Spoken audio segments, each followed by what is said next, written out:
Good morning, everybody. Welcome back. I'm so happy to meet you again in this new project, Acute Respiratory Failure by Lung Ultrasound Made Easy.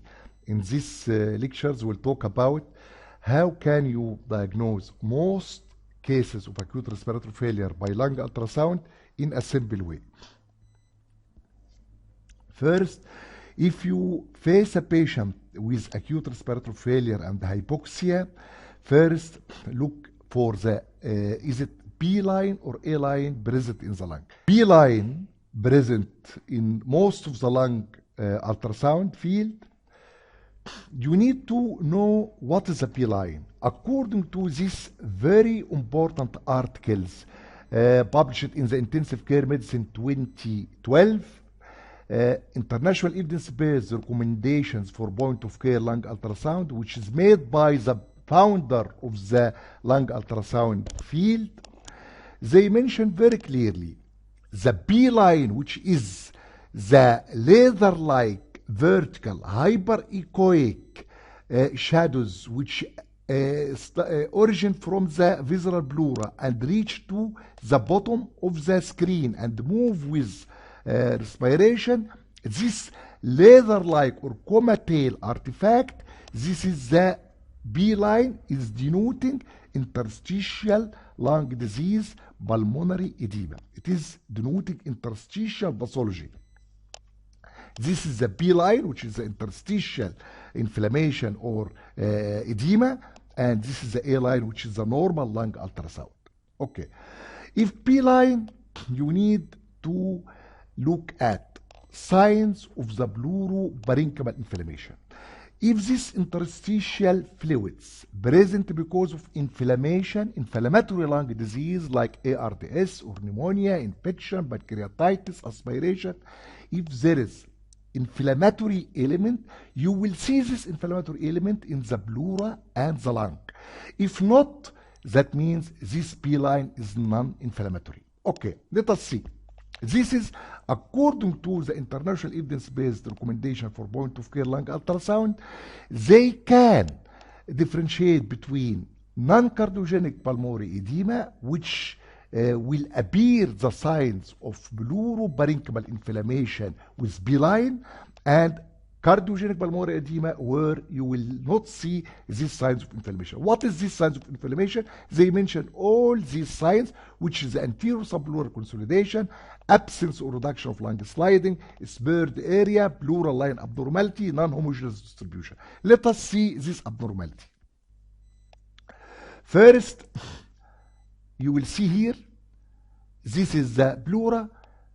In case of inflammatory pulmonary edema, it is sticky. The visceral pleura stick to the parietal pleura and the sliding is very poor, and there is subpleural consolidation area of the inflammation below the pleura denoting inflammation. So, and this is very important really, this subpleural consolidation with irregular border consolidation due to the inflammatory part and this B line. But here in clean pleura, you see very thin clean pleura and the B line is very clear. That means this is going with non-cardiogenic and this going with cardiogenic and this going with non-cardiogenic. You see the pleura is sticky, no more sliding, and there is subpleural consolidation, hypoechoic area below the pleura with raised edge or irregular edge. You see again clean pleura, clear B line, but sticky pleura with dirty pleura and subpleural consolidation. Again, sticky pleura, subpleural consolidation, and very clean pleura. Again, sticky pleura, subpleural consolidation, clean pleura, B line, B line. This B line is going with inflammatory pulmonary edema, and this B line is going with non-inflammatory, which is cardiogenic. If we apply this way of management of acute respiratory failure in the famous Blue Protocol, you will mention that these signs of pleural inflammation, pleuroparenchymal inflammation with B line and sticky pleura with diminished sliding, you will see here in the famous Blue Protocol, it will be B dash profile, which is the B line with poor sliding. That means dash means poor sliding, and the B profile. You are here according to the famous Blow protocol. But I prefer to start by is it P or A because it is very easy for juniors. But if you start with sliding, may be tricky for the junior doctors. Okay, if clean pleura and pulmonary edema, you are here in the Blow protocol, in the B profile, B without dash, that means good sliding, and you are here in the Blow protocol. Okay, second, if A line, if the patient, your patient is hypoxic with respiratory distress, and at the same time, there is mostly A line in both lung field, please look for sliding here in this point. If you see very clear and very strong sliding, you will syncope pulmonary embolism, because if your patient is hypoxic and distressed, and there is A line and the good sliding all over the lung field, that means the parenchyma is okay, the pleura is okay. So the remaining part, which is causing respiratory failure in this part, will be the arteries, pulmonary arteries. Occlusion of the pulmonary arteries is the cause of hypoxia and distress in this situation, and because of that, it will not appear clearly in the parenchyma of the lung because it is vascular disease, and in this situation, please go to check for DVT to diagnose pulmonary embolism. If absent sliding, search for lung point to diagnose pneumothorax. If diminished sliding, really personal experience, you can think of COPD, and we will come to this later. Good sliding A lines, and check for DVT. If there is DVT, you are here in the Blow protocol. The A sliding, A without dash, that means good sliding, and there is DVT, that means it's pulmonary embolism. This is the embolus and the blood all around. If absent sliding, as here, you see here, there is very clear sliding. This is the pleural line underneath the rib, and very good sliding here, but here no sliding at all, only up and down movement, humping movement because of respiratory stress, but no sliding. You will look for lung point. No sliding here because pneumothorax, but if you come here, you will see the sliding. Here, no sliding, but I will see sliding if I come nearby or lower down, okay? If A lines and diminished sliding, if A line and good sliding, think of pulmonary embolism.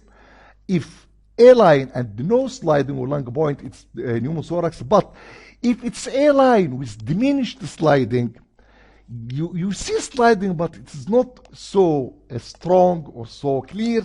That means you think about COPD, because if the lung is hyperinflated, emphysema, you will not expect very good sliding because no good expansion in the lung. And please, in this situation, and please, in this situation, listen to chest, because obstructive lung disease is a stethoscope diagnosis, and this is one of the pitfalls of the ultrasound in acute respiratory failure.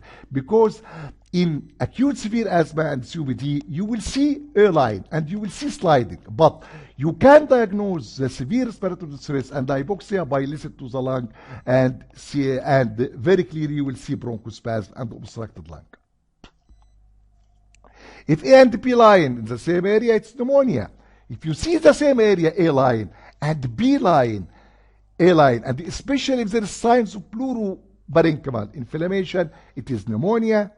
If C profile consolidation, like this, A line, consolidation, A line, consolidation, especially if you see the air bronchogram here, because of moving air in and out of the bronchi in the consolidation here, air in CT appear black, but in the ultrasound appear white.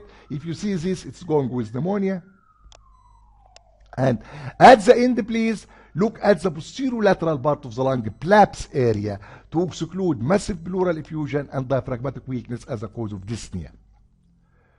You see, because if you need to diagnose pneumothorax, you look for the upper part of the lung near the ceiling, because the air is float up, come up.